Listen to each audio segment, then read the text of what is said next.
né?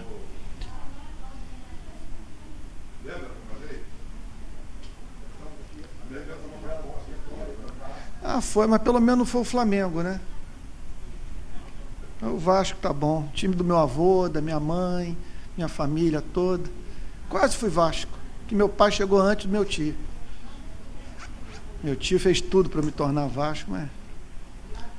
Gente querida, olha só, eu vou fazer que nem eu estou fazendo lá em Niterói. A gente está começando na hora, termina cedo, e estamos vivendo uma experiência realmente maravilhosa lá em Niterói.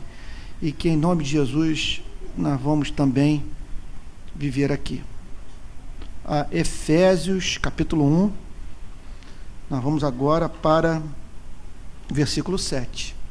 Efésios 1, verso 7. Todo mundo achou? Hã?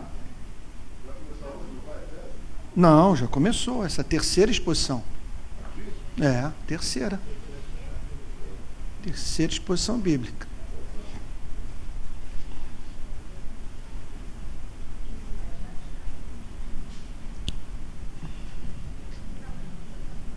Todo mundo achou aí?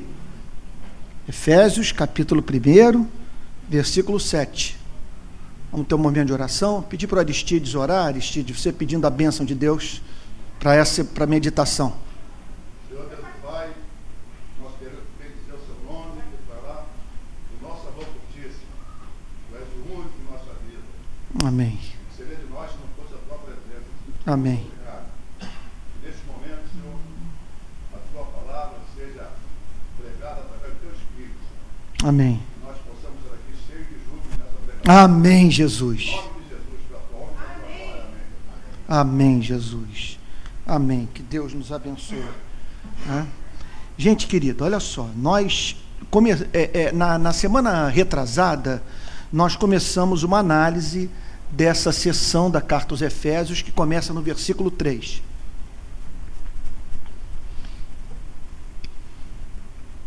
Que é uma expressão de louvor da parte do apóstolo Paulo, que começa com esse bendito o Deus e Pai de nosso Senhor Jesus Cristo, que nos tem abençoado com toda sorte de bênção espiritual nas regiões celestiais em Cristo, assim como nos escolheu nele antes da fundação do mundo, para sermos santos e irrepreensíveis perante ele em amor. Nos predestinou para ele, para a adoção de filhos, por meio de Jesus Cristo, segundo o beneplácito de sua vontade, para louvor da glória de sua graça, que ele nos concedeu gratuitamente no amado. É impossível ler esses versos e eu não me lembrar do diálogo que eu tive com a dona Maria José Elias, esposa do reverendo Antônio Elias, na porta da casa deles.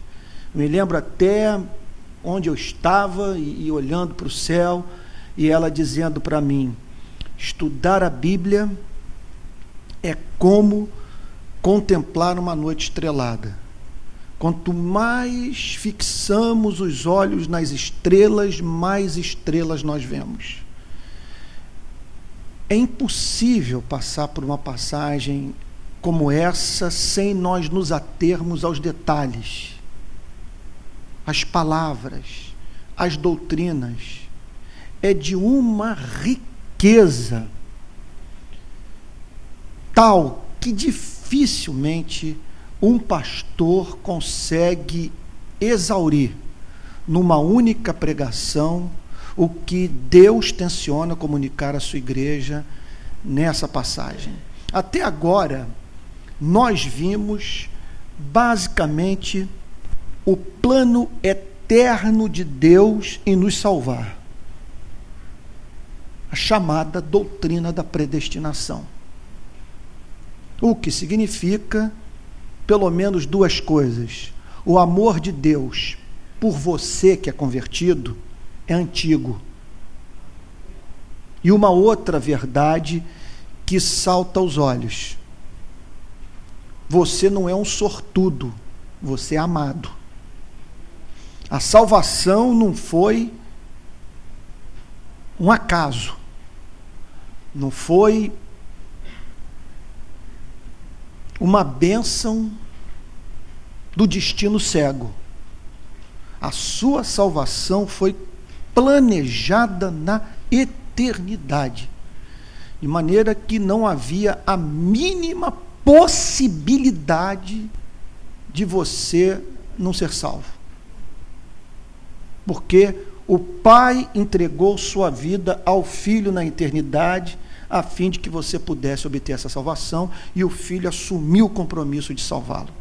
E o Espírito Santo, por sua vez, nesse pacto eterno, assumiu o compromisso de aplicar a obra de Cristo no Calvário no seu coração, a fim de que você se convertesse. Para mim, eu confesso a vocês, é uma doutrina esmagadoramente racional. Por um fato óbvio, entre tantos que nós poderíamos mencionar. Afinal de contas, por que que nós não morremos antes do dia do nosso encontro com Cristo? A manutenção da minha vida biológica, que escapa ao meu controle, porque não está na minha alçada evitar doenças incuráveis que poderiam ter ceifado minha vida antes do meu encontro com Cristo, isso faz com que a doutrina se torne absolutamente nítida, clara e óbvia. O que eu não posso é atribuir a preservação da minha vida biológica e o consequente milagre dos meus olhos terem sido abertos para essa salvação ao acaso. Então, eu não sou uma pessoa de sorte. Você e eu somos amados. E o apóstolo Paulo afirma no verso 6 que tudo isso foi feito com o propósito de Deus ser eternamente glorificado pela manifestação da sua graça. Ele vai ser adorado por todas as suas criaturas inteligentes que foram redimidas ou que mantidas, como caso dos anjos, no seu estado de santidade pelo poder de Deus. Ele será adorado por toda a eternidade como um Deus gracioso. Bom, vamos entrar agora no verso 7. No qual temos a redenção. Essa é uma das doutrinas mais extraordinárias da Bíblia. E eu poderia dizer que a palavra redenção resume o cristianismo inteiro. O cristianismo parte da firme pressuposição que todos nós estamos debaixo do pecado.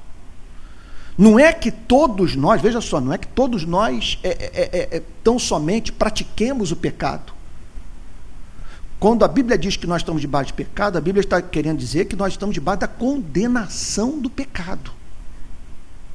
Se não há uma condenação para o pecado, nós temos que olhar para tudo que tem acontecido no curso da história como meros observadores neutros que não tecem um julgamento sequer quanto a todas as atrocidades praticadas pelos seres humanos.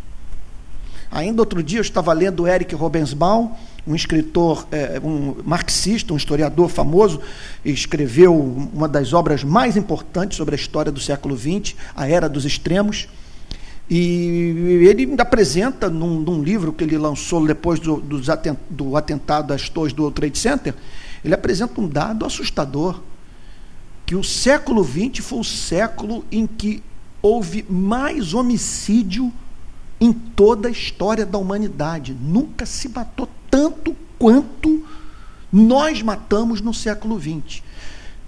Mais de 180 milhões de pessoas morreram em guerras, guerrilhas, conflitos internos, revoluções. E hoje nós estamos vendo essa quantidade enorme de africanos saindo dos seus países, cruzando o mar Mediterrâneo a fim de alcançar a costa europeia para fugir de conflitos que estão enfrentando seus países, de guerras, de movimentos revolucionários, de ações de grupos terroristas. E quando nós saímos desse plano, vamos dizer, mais amplo, do macro político, e tratamos de ver a forma como nós lidamos uns com os outros, e como lidamos com o nosso próprio Deus, lidando com Ele com absoluta indiferença, fazendo de Deus um apêndice nas nossas vidas, é óbvio que o veredito bíblico corresponde à realidade dos fatos. Nós somos pecadores, gente. Que nome nós podemos dar para tudo que nós praticamos, para tudo que nós fazemos, para toda desgraça que nós temos trazido para esse planeta? Por que que nós precisamos de juízes? Por que precisamos de policiais? E de prisões? E de cortes? E de advogados? Por que que nós não conseguimos fechar negócio sequer com base na palavra? Porque nós não somos confiáveis. Por que precisamos botar tranca na porta? Por que nós precisamos de botar no seguro o carro que nós compramos, a casa que nós adquirimos? Por que, gente? Por que nós tememos andar em determinados bairros, em determinadas ruas, em certas horas do dia? Todos pecaram e destituídos estão da glória de Deus. Agora, o homem não gosta de ouvir isso. A coisa que o homem mais odeia ouvir é que ele é pecador. Ele odeia, numa reunião como essa, ou em qualquer tipo de congresso, de palestra, de conferência, ainda que a coisa não seja especialmente dirigida a ele, ouvir que ele é pecador. Mas se você faz uma aplicação direta, chamando o pecador pelo nome, a sua indignação se torna maior ainda. E por que nós não gostamos de ser chamados de pecadores? Por vários motivos. E nesse século especialmente, os motivos nunca estiveram tão arraigados no coração humano. Porque todo o trabalho da chamada pós-modernidade, todo o trabalho de maus terapeutas, de maus psicólogos e dos formadores de opinião, daqueles que escrevem para os nossos jornais, para as nossas revistas, para aqueles que estão compondo as canções que nós ouvimos, há todo um trabalho, como a impressão que passa, em alguns casos, e até o que acontece, que tudo isso é um plano, é uma coisa deliberada. Sabe? É como se essa gente se reunisse dizendo o seguinte: vamos montar uma cultura. Vamos vender certos conceitos, certos valores, para que eles fiquem impregnados na sociedade. Vamos fazer o nosso lobby. Vamos influenciar a cultura com as nossas obras de arte, com as nossas produções cinematográficas, com as peças que nós escrevemos, que nós encenamos, com as canções que nós compomos, porque hoje nós não somos responsáveis por nada que praticamos. É uma coisa impressionante, ninguém é responsável por nada. Não, você é assim porque os seus pais trataram dessa maneira, porque você nasceu numa casa em que você não foi amado. Não, você é assim por causa do modelo político e econômico que está vigente no seu país. Não, você é assim por causa da química do cérebro. Agora tem esse discurso. Vamos, por exemplo, justificar o homossexualismo ou não, com base no elemento genético predisponente. Para mim não está me dizendo nada. Se há um fator genético predisponente ou não, de certa forma não. Porque se formos elevar a presença do fator genético predisponente, sabe, a condição de elemento que justifica o comportamento humano, nós não teremos o que falar para, por exemplo, o pedófilo. Se ficar atestado que é uma predisposição para a pedofilia, ou uma predisposição para o homicídio, para a mentira, para o comportamento, vamos assim chamar de sociopatológico, então vamos justificar todo mundo e vamos eliminar as cadeias, porque seria uma crueldade você botar um pedófilo dentro de uma prisão. Afinal de contas, ele sente uma compulsão geneticamente causada para a prática da pedofilia. Ora, eu sou, no meu caso específico, predisposto a gostar de mulher. E esse elemento presente na minha genética, esse fator predisponente para eu amar as mulheres, não deve ser usado por mim como justificativa para eu quebrar pactos, para eu decepcionar pessoas, para eu machucar corações, para eu usar quem foi criado à imagem e semelhança de Deus. Agora, quando vamos para as Sagradas Escrituras, nós nos deparamos com esta palavra, redenção. A palavra redenção significa libertação mediante pagamento de um resgate. O que a Bíblia ensina com muita clareza, especialmente no Novo Testamento, é que nós nos encontrávamos num estado de escravidão. Nós éramos escravos desse mundo, escravos da carne, escravos das forças espirituais malignas. Nós éramos escravos dessa cultura, desse sistema, escravos de nós mesmos e condenados. E nesse estado de escravidão, o que a Bíblia nos ensina é que nós alcançamos a nossa liberdade mediante o pagamento de um resgate. Essa é uma linguagem tirada do sistema da escravidão. Estava o sujeito lá, então, no mercado, ele sendo oferecido como mercadoria, e alguém passava e pagava o preço que havia sido estabelecido. O que o texto está dizendo, olha lá, no qual temos a redenção pelo seu sangue. O que o texto está nos ensinando é que o nosso resgate, o preço do nosso resgate, foi pago por Jesus Cristo mediante o derramamento do seu sangue. Essa linguagem, redenção pelo seu sangue, não há a mínima dúvida que aponta para o Antigo Testamento. É uma linguagem sacada das Escrituras do Antigo Testamento. Porque no Antigo Testamento havia uma prática instituída pelo próprio Deus, não era uma prática pagã, foi uma prática que remonta aos primórdios da história do povo de Israel e que foi ratificada pelo grande legislador hebreu, Moisés, que foi chamado por Deus para revelar ao povo a sua lei. E nós, então, no passado mais remoto, nós vamos encontrar essa gente funcionando com o seguinte pensamento: não há perdão de pecados sem derramamento de sangue. Uma vítima inocente precisa morrer por... Eles entenderam isso. Eles pensavam em se aproximar de Deus. E no ato deles se imaginarem na presença de um ser santo, sendo pecadores, eles julgavam que não havia a mínima possibilidade de Deus ouvi-los, exceto se fosse feita uma satisfação pelos seus pecados. Exceto se Deus fosse propiciado, exceto se a ira de Deus fosse aplacada, mediante a morte de um substituto, de alguém que morresse no lugar do pecador. E naqueles dias, nós nos deparamos então com esse sistema de sacrifício.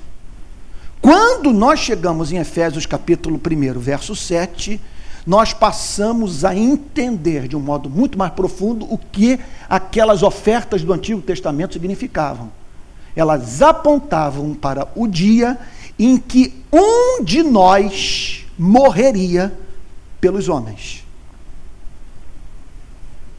E na condição de uma vítima sem pecado, o que garantiria a salvação de todos aqueles que nele, em Jesus Cristo, buscassem perdão para os seus pecados. Então está aqui o texto dizendo, no qual temos a redenção pelo seu sangue, a remissão dos pecados.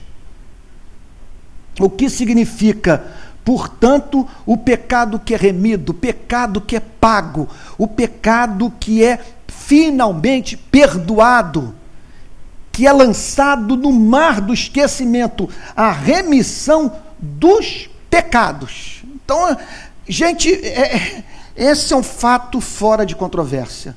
Não espere nada da parte de Deus em favor da sua vida sem que o problema do pecado seja tratado. Essa é uma coisa assim que deve funcionar o pastor no gabinete pastoral. Então, alguém me procura com um problema qualquer, vamos dizer, um problema no casamento. Olha, vai lá se aconselhar com o pastor e tal, leva esse problema que você está enfrentando no seu casamento com o pastor. Nós, pastores, temos a obrigação de, antes de tudo, de procurar saber como que está a relação dessa pessoa com Jesus Cristo. Porque o problema maior do homem é o problema do pecado.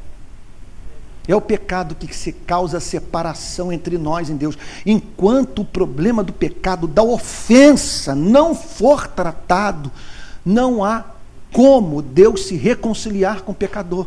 Não há como Deus lidar com o pecador de maneira que o pecador receba um tratamento que o saque, que o retire dessa vida de tristeza, de desesperança, sabe, de perturbação em que ele se encontra. A remissão pelo seu sangue dos pecados, segundo a riqueza da sua graça. Segundo a riqueza da sua graça. O que significa, portanto, que essa graça divina que foi derramada sobre nós é uma graça rica. Deus derramou ricamente a sua graça sobre nós. Essa graça é uma graça que, portanto, flui de um coração rico em amor, rico em disposição de tratar o pecador de uma forma diferente daquele que ele merecia ser tratado. Quando o texto fala, então, redenção pelo seu sangue, remissão de pecados, segundo a riqueza da sua graça, o que o texto está dizendo, o que o apóstolo Paulo quer que os efésios compreendam, é que aquele perdão recebido, aquela redenção, eles terem se livrado daquela escravidão, teve como consequência, teve como causa a riqueza da graça de Deus, que Deus os tratou com um profundo amor gracioso. É riqueza da graça. A riqueza da graça, ela aponta primeiro para a sua fonte, aponta primeiro para a sua origem, aponta para Deus, para o caráter de Deus, para a sua predisposição em amar o pecador e o perdoar. Agora, é uma graça também que foi derramada ricamente sobre as nossas vidas, porque é uma graça que atendeu todas as nossas necessidades espirituais. É uma graça que abriu os nossos olhos para que nós pudéssemos ver a glória de Deus. É uma graça que retirou o coração de pedra de dentro de nós e colocou um coração de carne. É uma graça que abriu os nossos ouvidos para que nós entendêssemos a palavra de Deus. É a graça que nos livrou das garras do diabo, daquele que nos escravizava, daquele que nos conduzia, que ditava o curso da nossa história. A graça que nos libertou desse mundo pecador. É a graça que nos momentos de tribulação tem nos sustentado, a graça que faz com que você não troque Jesus Cristo pelo maior bem que esse mundo possa lhe oferecer. É a riqueza da graça. O apóstolo Paulo estava encantado com isso, porque o que nos encanta e nos deixa inclusive atônitos, é uma coisa assim que a gente quer entender, mas escapa a nossa compreensão. Irmãos queridos, são milhões, são bilhões de pessoas que não creem em Cristo, que não têm interesse por esses assuntos. Há milhões de pessoas agora aqui no Rio de Janeiro que não têm o mínimo interesse de sair de frente de um aparelho de televisão ou da tela de um cinema, ou de dentro de uma sauna, para estar num lugar como esse, ouvindo a palavra de Deus. Como explicar o seu interesse pela sua alma? Como explicar o fato de você estar aqui para ouvir a pregação da palavra de Deus? É a riqueza da graça. É esse Deus que o amou. Esse Deus que se compadeceu de você. O apóstolo Paulo estava encantado com isso. Então, no qual temos a redenção pelo seu sangue, a remissão dos pecados, segundo a riqueza da sua graça. Agora, um negócio impressionante. Que Deus derramou abundantemente sobre nós em toda sabedoria e prudência. O que o apóstolo Paulo, portanto, está dizendo? Vamos nos ater às palavras. Gente, vamos fazer o seguinte. Vamos olhar esse texto dentro daquela ilustração da dona Maria José, esposa do reverendo Antônio Elias, olhando a noite estrelada. Cada palavra desse texto foi inspirada pelo Espírito Santo. É algo deliberado. Não há uma vírgula aí que seja obra do acaso, fruto da mera atuação da personalidade humana. Isso aqui foi ditado pelo Espírito Santo. Então vamos tentar entender cada palavra. Olha o que ele diz aqui. Que Deus derramou abundantemente sobre nós. Então, o apóstolo Paulo, primeiro ele fala da riqueza da graça. Está falando de um Deus riquíssimo em amor por aqueles que não são dignos do seu amor. É uma graça rica. No verso seguinte, o apóstolo Paulo declara que essa graça foi derramada abundantemente sobre nós. O que isso significa? Que essa graça foi derramada sobre sua vida numa extensão maior do que todos os estragos que o pecado produziu em você. Ele derramou abundantemente. O que significa esse derramar abundante da graça? É um perdão que cobre todos os seus pecados. É um passado que Deus dele já se esqueceu. É uma graça, portanto, que foi derramada abundantemente e que, portanto, santifica o coração, ilumina o intelecto, faz com que finalmente você não seja escravo da sua vontade, que você tenha que ser levado, portanto, a dizer: desventurado homem que sou, quem me livrará do corpo dessa morte? Porque o bem que eu quero fazer eu não faço, o mal que eu detesto, esse eu faço. É essa graça que faz com que você encontre liberdade em Jesus Cristo. Agora, olha as duas palavras que vêm em seguida. São palavras por demais preciosas. Olha o que ele diz. Que Deus derramou abundantemente sobre nós em toda sabedoria e prudência. Essas são duas coisas que você precisava para ser salvo. Olha só, um Deus rico em graça derramou sobre sua vida de modo abundante a sua graça. Nós não estamos falando aqui de nada que seja impessoal. Nós estamos falando do amor de Deus, do cuidado de Deus por você e por mim. Ele derramou essa graça. Agora, de que maneira? Concedendo a você o que era indispensável para que você alcançasse essa salvação: sabedoria e prudência. A palavra sabedoria aqui significa conhecimento. Você precisava de conhecimento. Você precisava do entendimento da palavra. Você carecia que sua mente fosse aberta para você atender a voz do Espírito Santo. E a palavra prudência é uma pena que no português, como também em algumas versões do inglês, ela não comunica o sentido dessa palavra conforme no original grego. Porque no original grego, o apóstolo Paulo não está falando tanto sobre a virtude da prudência. Ele está falando o que quer dizer? Que é o que seria a virtude da prudência? É aquela forma de agir que o leva a evitar na sua vida riscos desnecessários. Prudente, então, é uma pessoa que usa o cérebro, mas o texto está querendo aqui falar sobre uma outra coisa. No original grego, a palavra prudência significa perspicácia.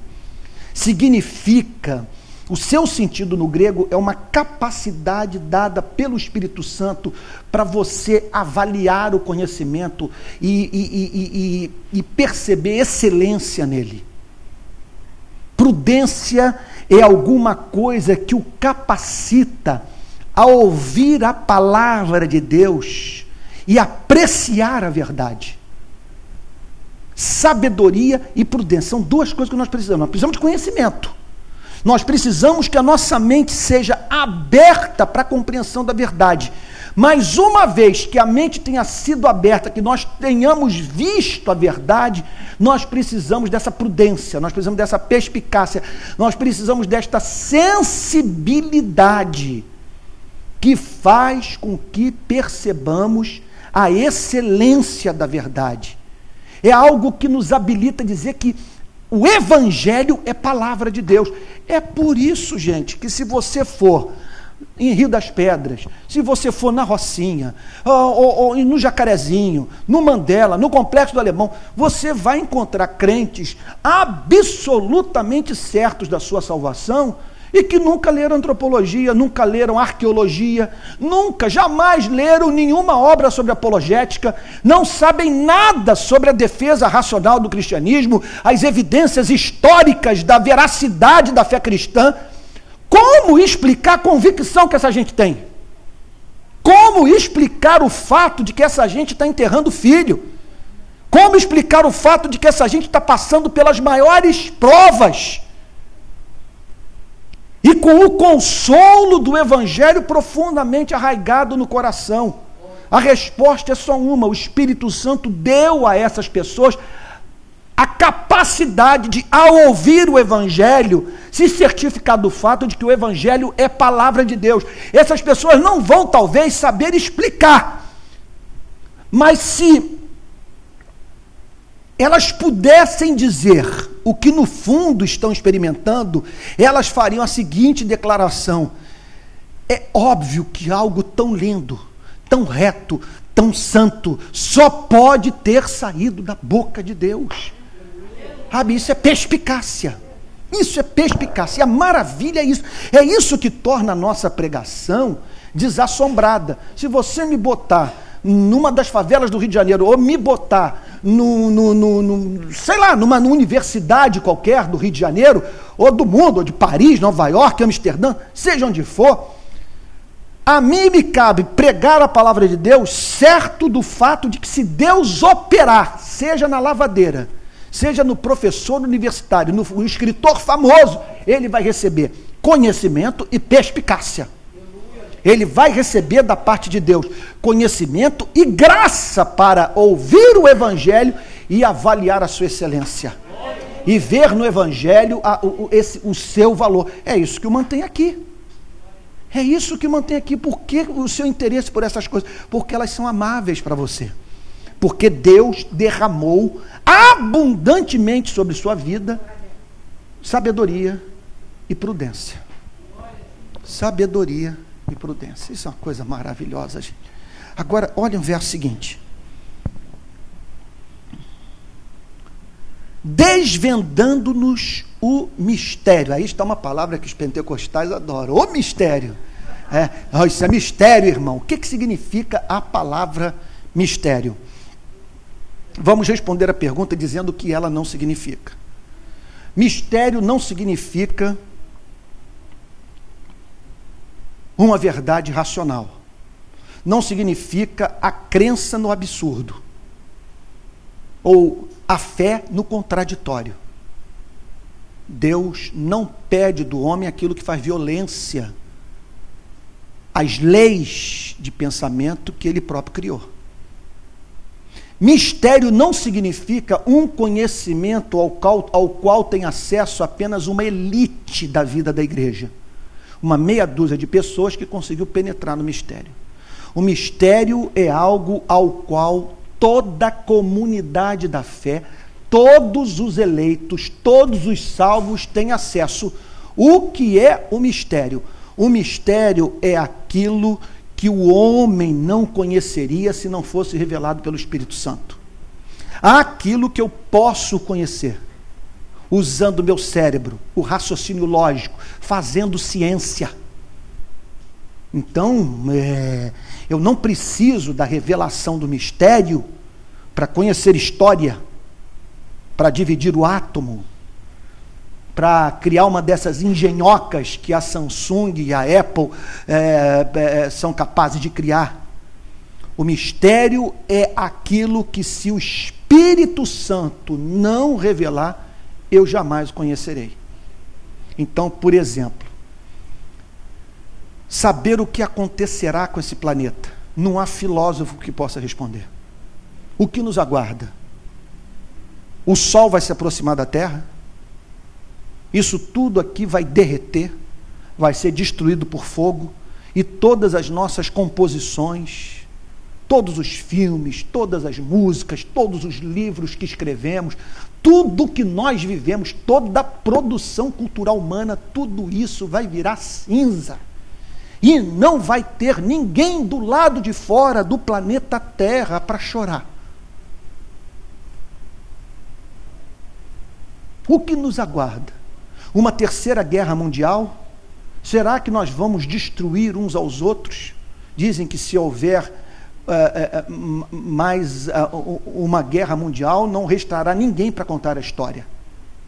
Que pela primeira vez o ser humano tem em suas mãos o poder de extinguir a raça humana. Nunca o homem teve esse poder na vida. Pela primeira vez está em nossas mãos acabar com o planeta, acabar com a vida humana.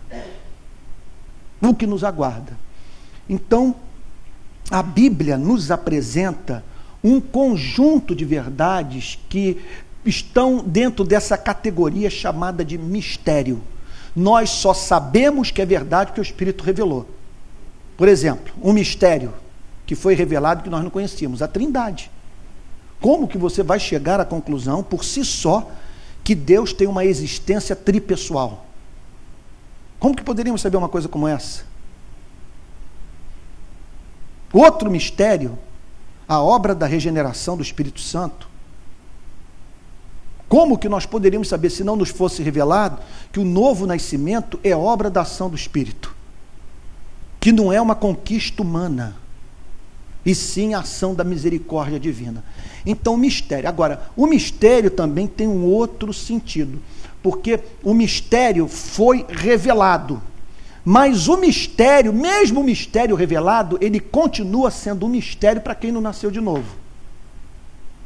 Continua sendo uma verdade que quem não nasceu de novo não consegue compreender, porque a Bíblia diz que as coisas do Espírito são loucuras para o homem natural, porque elas se discernem espiritualmente. Elas precisam ser reveladas ao homem. Quando o apóstolo Pedro disse para o Senhor Jesus: Tu és o Cristo, Filho do Deus vivo, o Senhor Jesus respondeu para o seu amado discípulo: Bem-aventurado és, Simão Barjonas, porque não foi carne nem sangue quem tu revelou essas coisas, mas o meu Pai que está nos céus. Portanto, a sabedoria e a prudência, ou perspicácia, ou sensibilidade, ou a capacidade de sentir a doçura do mel, foram derramadas sobre nós para que nós pudéssemos compreender o mistério. E qual é o mistério? Vamos lá para o texto? Olha o que a palavra de Deus diz. Que Deus derramou abundantemente sobre nós, em toda sabedoria e prudência, desvendando-nos o mistério da sua vontade. Então, é um mistério que tem a ver com a vontade de Deus. É algo que Deus decretou fazer. Então, o que o texto está dizendo é que nós recebemos graça para conhecer o plano que Deus havia elaborado e que ele decidiu, portanto, revelar à sua igreja. O mistério da sua vontade, segundo o beneplácito que propusera em Cristo. O que é que significa a palavra beneplácito? significa o bom propósito de Deus. É aquilo que Deus faz com alegria, é aquilo que Deus faz livremente. Deus nunca dá nada para nós reclamando, nunca. É o beneplácito que Ele propuser em Cristo. Então, é um propósito bom, é alguma coisa que Ele muito amou e que Ele decidiu fazer através de Jesus Cristo. Beneplácito que propusera em Cristo. Então, nos foi revelado o mistério da vontade de Deus. O que é esse mistério? É um bom propósito que Deus propôs realizar através da pessoa de nosso Senhor e Salvador Jesus Cristo. Então, olha lá, desvendando o mistério da sua vontade, segundo o seu beneplácito que propuser em Cristo. Último versículo da noite. De fazer convergir nele. Então, Deus decretou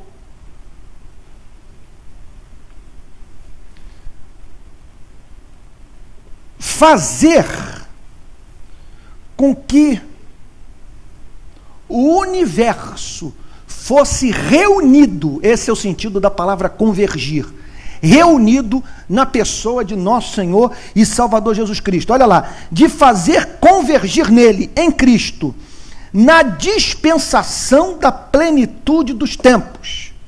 A palavra dispensação tem a ver com o plano de Deus, tem a ver com o plano que Ele elaborou levar a efeito na plenitude dos tempos.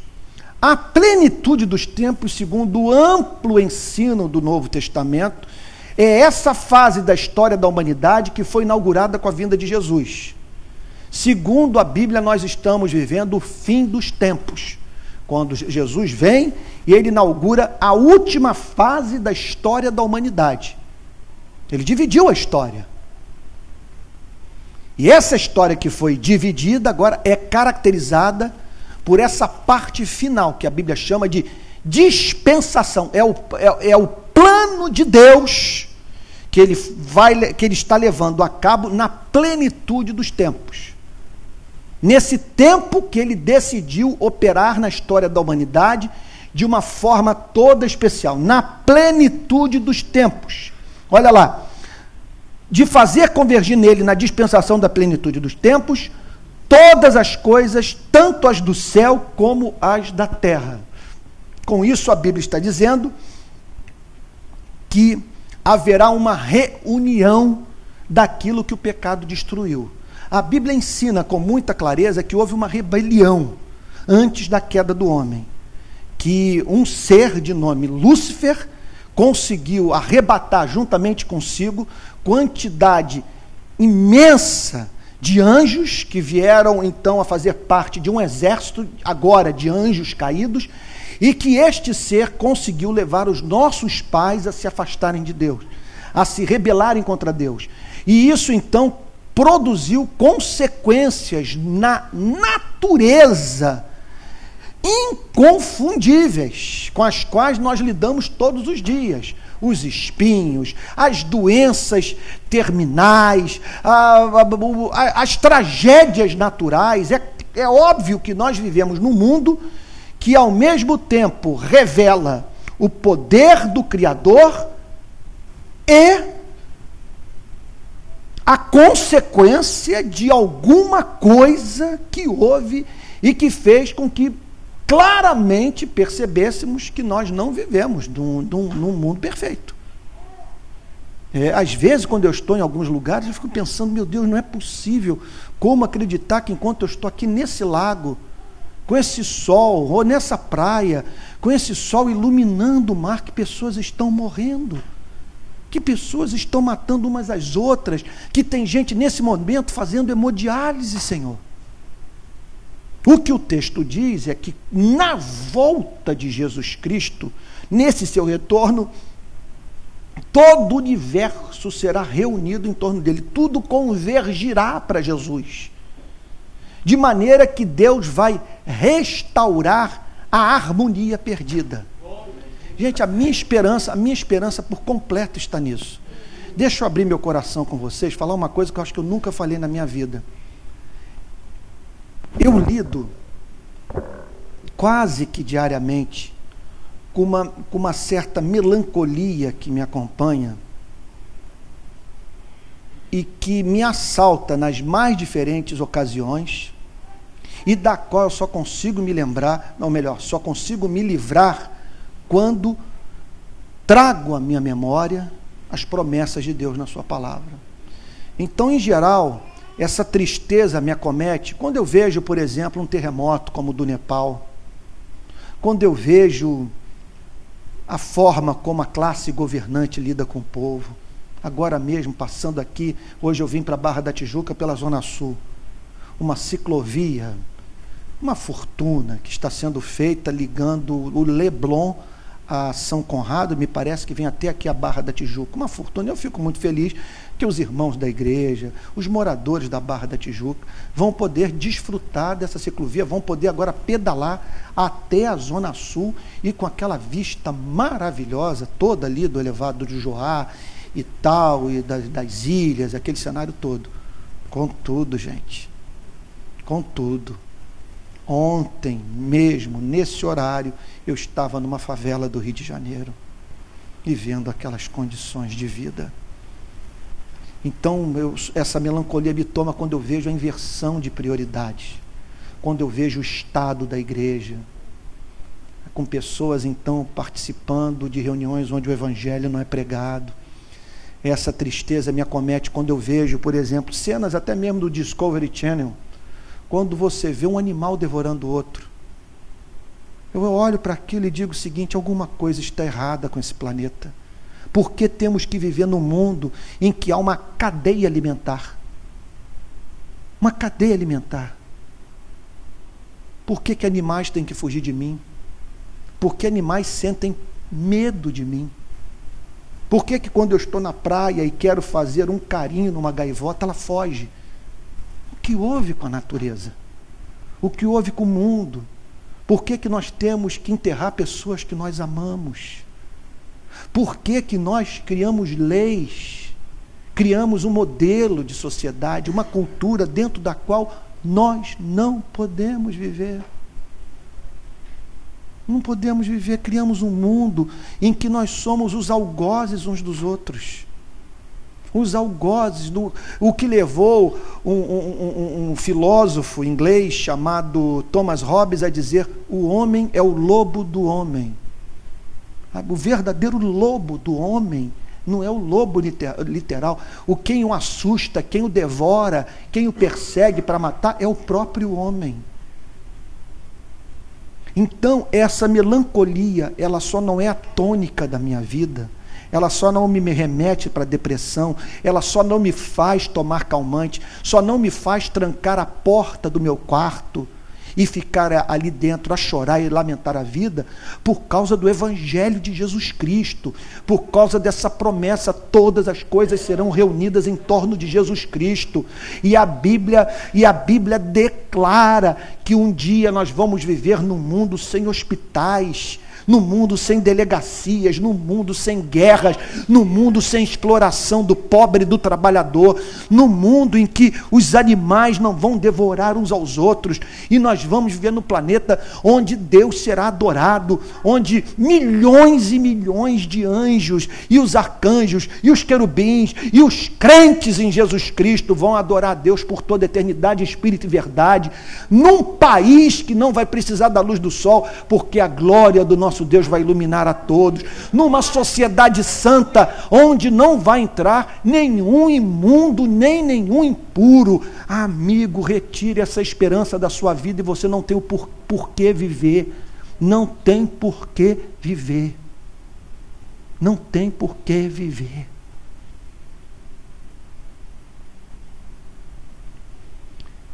Isso levou o apóstolo Paulo a ficar nesse estado de encanto, completamente maravilhado com esse amor. Porque vocês observem o que ele está dizendo aqui.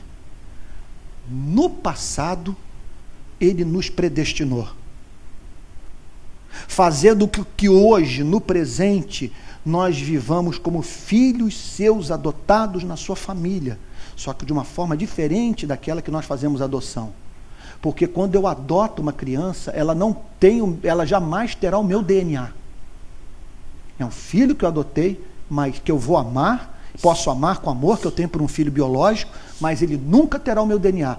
Quando nós somos adotados por Deus, Deus compartilha o seu DNA conosco, enviando o seu Espírito para morar dentro de nós, para ser habitação, para que nós tenhamos as características de Deus. Então eu olho para o passado, eu vejo a eleição. Eu olho para o passado e vejo Deus decretando o meu nascimento.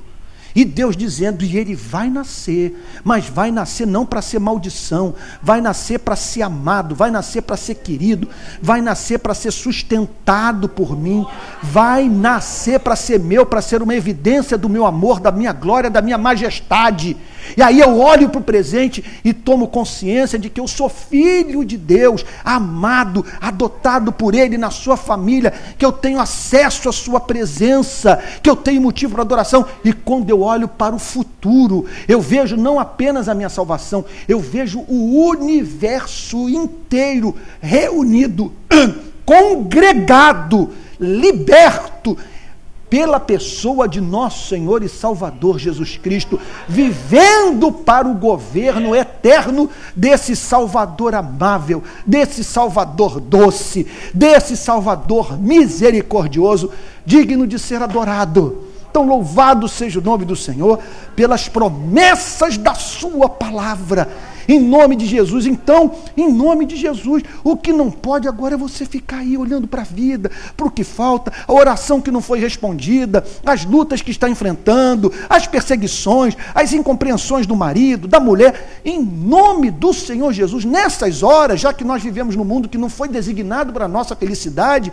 esse mundo é um vale de lágrimas, é um deserto de serpentes abrasadoras. Não foi isso que Deus falou sobre o povo de Israel? Que o povo de Israel atravessou um terrível deserto, e nós estamos atravessando um terrível deserto, e é natural que tenhamos contrariedade, mas nessas horas nós temos que trazer a nossa mente para a palavra de Deus, e pensar nessas promessas, e meditar nessas verdades, e contemplar esse céu estrelado, e sairmos deste estado de depressão, de melancolia e de angústia, que faz com que nós deixemos de ser uma testemunha eficaz do Evangelho de Jesus Cristo, que faz com que o não cristão nos veja nos comportando como os demais seres humanos que não conhecem Jesus Cristo. A grande diferença que há entre os cristãos e os não cristãos é que, muito embora passemos pelas mesmas lutas, nós podemos dizer, porque eu sei quem tenho crido, estou certo que Ele é poderoso para guardar o meu depósito até aquele dia chegar. Aleluia! A Deus toda honra, toda glória, todo louvor. Amém. Amém. Irmãos queridos, alguma dúvida? Alguém gostaria de tirar alguma dúvida? Tem alguma questão? Algo que foi falado que você não entendeu e que você gostaria então de tratar? Nós temos 10 minutos antes de encerrar para a gente tratar essas questões. Alguma dúvida, alguma questão que você gostaria? Alguma palavra, algum versículo que você gostaria de ter mais luz? Algo que eu falei que você não compreendeu?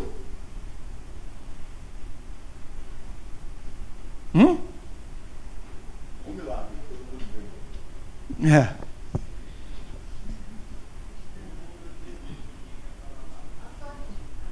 quando você fala que nós, nesse mundo, temos alegria nesse mundo, eu acho que você coloca o mundo da questão não olhar para Isso. Mas quando você não vê alegria, naquele sentido da alegria, você não tem um pouco de gratidão a Deus por você não ver sentido? Isso. Boa pergunta, Maria Elisa. Pode, se eu estou passando essa impressão, é por uma falha na minha comunicação, porque não é isso que eu quero ensinar, porque é muito claro que nós encontramos nessa vida motivos de gratidão, vários. O que você viveu recentemente, de ver uma filha casada no Senhor, aliás, eu soube uma festa de casamento belíssima, cheia de poesia, cheia da presença do Evangelho, é um motivo de gratidão. Então, a gente poderia mencionar tantos outros. Eu estou lá vivendo com a minha filhinha Alissa, todos nós encantados, com agora uma gatinha chamada Floquinha, que é um amor que, contudo, foge da Alissa, porque a Alissa chega, ela sai correndo, porque a Alissa fica agarrando, pegando e tal. Então, Deus... Ele derrama esses motivos de gratidão, eu chamaria essas experiências dos pastos verdejantes, Maria Elisa, das águas de descanso sobre os quais o Salmo 23 fala. Quando eu falo dessa tristeza, quando eu falo dessa dor, eu estou falando daquele outro lado da vida que está mesclado com essas experiências bem-aventuradas, que representam respostas de Deus para as nossas orações, ou até mesmo respostas de Deus para os nossos desejos que nós nem expressamos em oração. Mas essas coisas estão totalmente mescladas. Por exemplo, eu tenho essa alegria de ter filhos, mas eu me lembro quando meu pai morreu, o meu pai no asilo, o meu pai com mal de Parkinson, meu pai com câncer de próstata, visivelmente um homem que foi um policial forte, um homem bonito, alto, e de repente eu vejo meu pai, todo enrugado. Me lembro até hoje, eu ali ouvindo as músicas, que eu ia para uma loja lá em Niterói e comprava as músicas de Glenn Miller, que ele gostava, das orquestras americanas da década de 40, da década de 50, que faziam meu pai se lembrar dos bailes do Copacabana Palace. Meu pai foi muito conhecido naquele período no Copacabana Palace, e ele tinha muita saudade disso. E eu me lembro até hoje, eu na praia de Adão e Eva, lá em Niterói, no final da tarde, o sol se pondo, os raios do sol batendo nos olhos do meu pai, aquele olhar, aí os olhos dele estão mais claros por causa do efeito da luz, então um caramelo. Meu pai tinha uns olhos assim de castanho claro, e eu vendo, então, aquele olhar, a batalha com a velhice. O que eu estou dizendo é isso, é esse mundo que você tem que lidar com isso, pessoas que você ama e que partem, pessoas que você ama dentro da igreja que estão passando por tribulações terríveis. Então, é como diz o apóstolo Paulo, Maria Elisa, na carta aos Romanos, no capítulo 8, que nós, nesse exato momento, estamos gemendo na ponta dos pés, aguardando nossa redenção, porque é muito evidente que esse mundo, dentro do qual Deus pode nos dar paz e nos dar felicidade em Jesus Cristo, é um mundo que nos machuca, sabe, com a sua crueldade, com as mortes, com as doenças, de você saber, por exemplo, que no Nepal agora, pessoas ficaram 6 dias conscientes debaixo de escombros, sem se poder mexer. Então, é claro, foi Maria Elisa, quando o meu concunhado Fabiano, que é casado com a irmã da Adriane, ele perdeu o filho, o irmão dele, o Rafael, era um menino que ele inclusive tinha comunhão aqui na igreja, frequentava a nossa igreja, um rapaz muito bonito, estava estudando nos Estados Unidos. Me lembro até hoje, quando o Fabiano recebeu a notícia da morte do filho dele, do irmão dele, Rafael, o Fabiano, então, meu concunhado, dizendo, a primeira coisa que ele disse, eu abracei e ele falou, volta logo, Jesus. Porque quando ele se viu num mundo em que você tem que se despedir de pessoas que você ama, e mortes surpreendentes, ele ansiou pelo fim do mundo. E eu entendi perfeitamente o sentimento dele. Vem logo, Jesus, acaba logo com isso, implanta o seu reino, elimina a morte, elimina a fome, elimina a injustiça. Então, o que eu acredito então, Maria Elisa, é que nós vamos viver sempre essa dupla experiência, a alegria no Espírito Santo, os momentos de prazer, é a viagem que você faz, sabe, o pratinho de comida que você come, o cafezinho que você experimenta ali com um amigo querido, a conversa abençoada, a música, o filme que você vê, o banho quente, sabe, e depois, então, você deitado num lençol limpo, sei lá, tantas, sabe, comer uma fruta, tudo isso. Agora, mesclado com toda essa loucura que é a vida nesse planeta. Então, eu tenho para mim o seguinte, que um crente que vive gargalhando, Não é a imagem do santo que você encontra no Novo Testamento. Como também o crente que vive em depressão. Eu penso que você olha para a vida de Jesus, Jesus é o retrato perfeito da verdadeira humanidade. Nós o encontramos feliz em vários momentos, como por exemplo, graças te dou, Pai, porque tu não revelaste essas coisas aos sábios, aos entendidos, e sim, tu as revelaste para os pequeninos. Então você vê Jesus celebrando, Jesus ouvindo a declaração de amor do Pai, tu és meu filho amado em quem me compraz, Jesus feliz. Mas nós vemos Jesus chorando sobre Jerusalém. Nós vemos Jesus quando vê Marta e Maria, por exemplo, com Lázaro, seu irmão morto, a Bíblia apresenta Jesus chorando. Né? Marta, Maria e Lázaro morto. Quando ele encontra essas duas amigas, ele tinha um amor especial por aquelas duas mulheres, lá em Betânia. Quando ele chega na casa delas, Jesus desaba. Então, eu penso que é isso.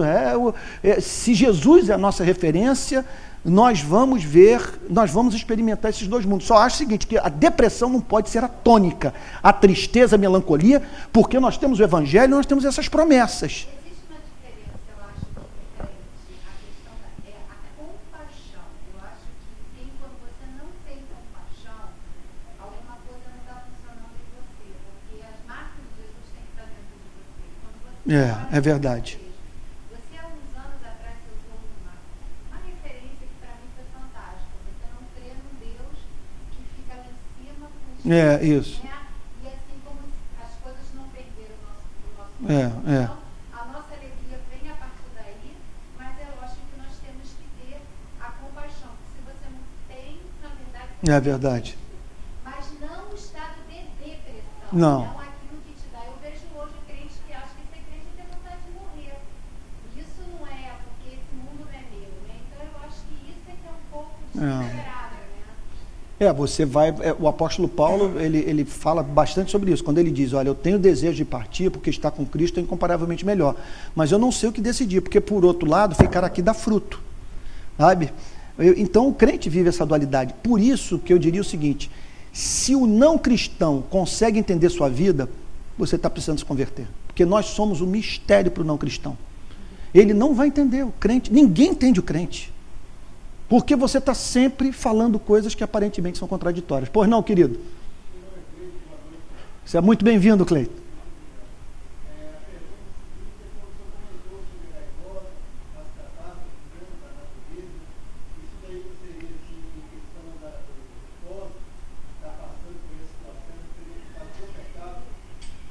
Olha, em última análise, toda dor, toda desgraça, todo esse desarranjo natural é resultado do pecado. Se o pecado não tivesse entrado, sabe, nós não estaríamos vivendo esse sofrimento todo.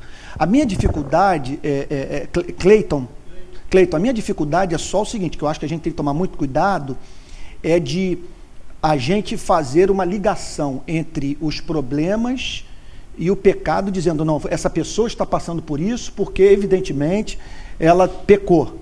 Quando você vê o Senhor Jesus dizendo que, olha, nem ele, nem os seus pais pecaram, mas foi para que se manifeste nele a glória de Deus. Sabe? Então, às vezes Deus é um mistério da vida, Cleiton. Deus trata de modo severo o eleito, sabe? E trata de modo aparentemente condescendente o incrédulo. Aí você pensa que o incrédulo é eleito e que o eleito está perdido. Porque o eleito sofre, enxuga suas lágrimas e o ímpio está lá prosperando. Salmo 73 fala sobre isso. Mas é aquilo, o ser amado por Deus é um problema. Ser amado por Deus é ser amado por um ser que deseja que nós sejamos partícipes da sua beleza. E isso muitas vezes vai fazer com que, tal como um carpinteiro, se ele haja com violência, né? Vamos tirar isso aqui, que isso aqui tem que sair, porque senão meu filho não vai ficar igual a mim. E ele quer todo mundo brilhando como Jesus Cristo.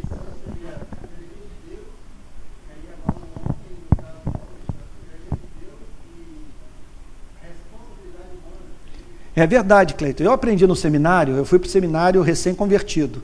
E os professores faziam o seguinte, eles faziam uma dramatização, no seminário calvinista, né? Então eles falavam o seguinte, olha, perna direita, soberania de Deus, perna esquerda, responsabilidade humana. Eu tenho que contar com as duas. Se eu tirar uma, eu desequilibro.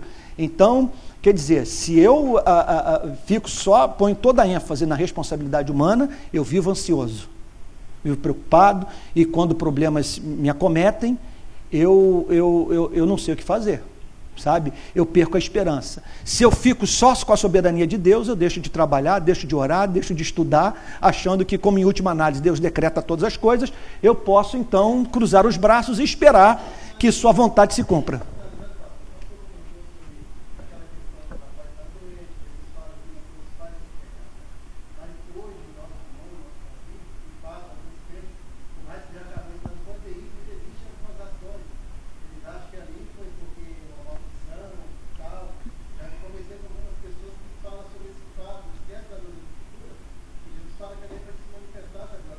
Olha, Cleiton, uma coisa da qual a gente tem que fugir é do papel de secretário da Trindade.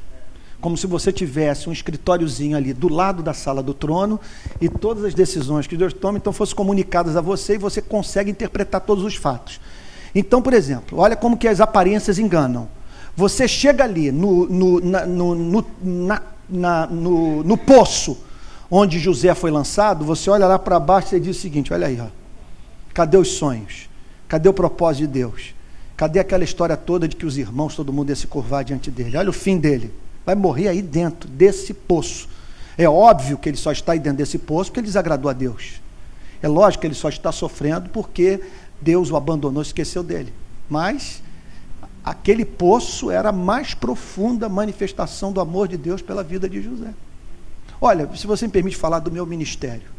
Ainda agora eu tive, para mim sempre é muito emocionante quando eu estou aqui na Barra da Tijuca e às vezes chego cedo, e hoje então eu cheguei um pouquinho mais cedo e fui para aquele shopping Rio Design, queria comprar um livro, e estacionei o carro no meio daqueles condomínios todos, e me lembrei da minha história com esse bairro.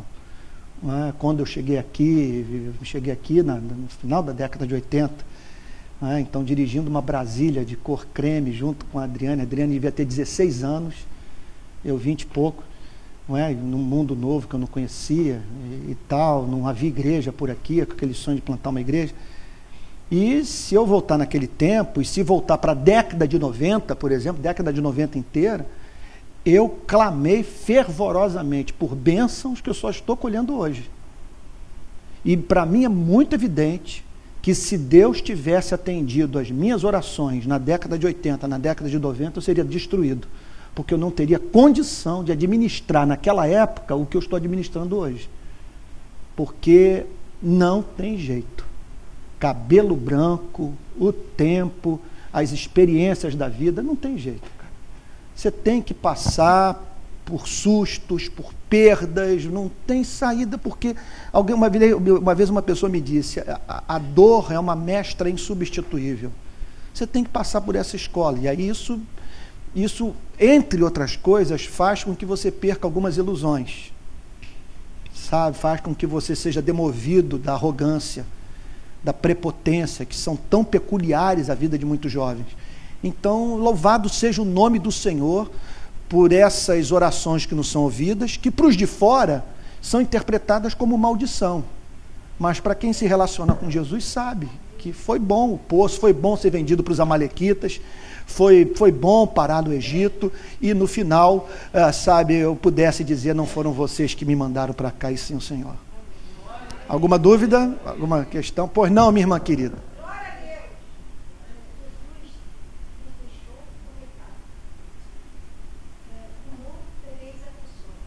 Mas tem.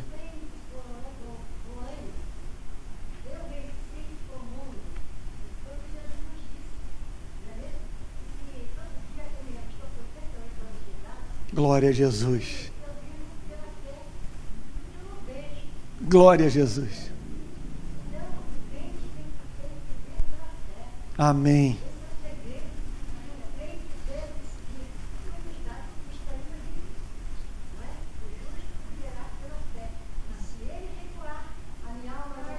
Excelente, minha irmã. Excelente contribuição. E a fé, o que é a fé? É como o próprio Cleiton falou, é ver o invisível. É você esperar contra a esperança. A fé é o que me habilita Então, a ter esperança, quando a única coisa que eu tenho na vida para sustentar o meu ânimo é a palavra de Deus. É a palavra de Deus. Ele falou que vai ser e vai ser, que as coisas todas vão estar reunidas em torno de Jesus Cristo e que Jesus Cristo vai voltar. Eu não tenho a mínima dúvida de que esse mundo vai chegar a um final e de que Deus vai implantar o seu reino, porque não é possível. Não é possível. Se eu estou lá na minha casa, toda hora eu olho para um canto e eu falo, eu vou mudar isso, eu vou comprar um móvel para ali, eu vou pintar essa parede, que é minha casa, e eu quero viver num ambiente agradável. É inimaginável que Deus vai lidar com esse mundo para sempre.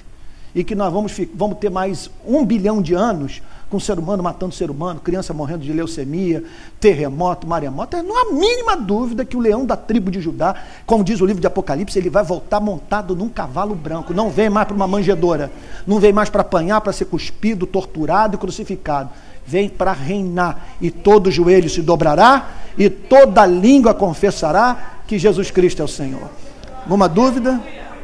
Estou quase cantando. Estou seguindo a Jesus Cristo. E para o Senhor Jesus, uma salva de palmas. Daqui a pouco, igreja do RR. Alguma dúvida? Alguma questão? Podemos terminar? Então vamos terminar, gente. Vamos ficar de pé. Passar aqui para o pastor Aloysio, que tem conduzido esse culto, que ressuscitou o culto de quinta-feira, que estava mortinho. Então vou passar aqui para o pastor Aloysio, para ele terminar. Tem um ofertório aqui na quinta-feira, pastor? Hã? Podia introduzir o ofertório também, né? Porque às vezes os irmãos estão aí ansiosos, saem reclamando, indignados com a igreja. Eu quero ofertar, mas a igreja não deixa. Né? Então vamos lá, pastor Aloysio. Então vamos orar, meus irmãos. Senhor, obrigado pela santa esperança que o Senhor mesmo plantou em nosso coração. Obrigado a Deus pelas lutas, pelas tribulações, pelas dificuldades, porque sabemos que o Senhor usa todas as circunstâncias para promover o nosso crescimento. Pai, que o Senhor continue a dirigir a nossa vida para que jamais saiamos do centro da Tua vontade. Que o Senhor guarde os nossos familiares e que o Senhor nos conceda uma noite de paz e de descanso. Dá ao Pai que seja assim, em nome de Jesus, e para a Tua glória é que oramos. Amém e amém. Amém, meus irmãos, que Deus abençoe e tenham todos uma ótima noite em nome de Jesus. E domingo estaremos juntos, se Deus quiser, para participarmos de 2 lindos cultos que serão celebrados para a glória do Senhor. E não se esqueçam, domingo também participaremos da ceia do Senhor. Vão em paz, que Deus abençoe.